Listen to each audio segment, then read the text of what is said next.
6 के ग्राफिक्स बहुत ज़्यादा बेकार होने वाले हैं। ऐसा मैं नहीं, कई सारे लोग कह रहे हैं। बट उनको मेरा एक ही रिप्लाई है कि भाई आज से 13 साल पहले जब GTA 5 का ट्रेलर आया था, जब भाई उसके ग्राफिक्स जैसे गेम में थे वैसे ट्रेलर में थे, जैसे ट्रेलर में थे वैसे गेम में थे, एक ही बात है।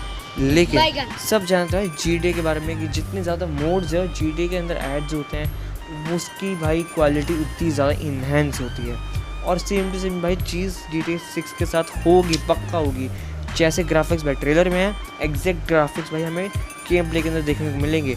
और सब जानते हैं भाई रॉकस्टार्स के गेम भाई कितने ज़्यादा नेक्स्ट लेवल होते हैं, चाहे वो GTA 5 हो, चाहे वो RDR 2 हो, और अब चाहे वो GTA 6 हो। और हाँ भाई, जिनको लगता है GTA 6 के ग्राफिक्स बहुत ज़्यादा बेकार है, उनको मेरी एक और बात बताना चाहूँगा। 13 साल, 2 बिलियन, GTA 5 एंड रॉकस्टार, ये चीज़ें इनफ है भाई किसी को समझाने के लिए कि गेमिंग इंडस्ट्री का बादशाह कौन है। और एक और बात,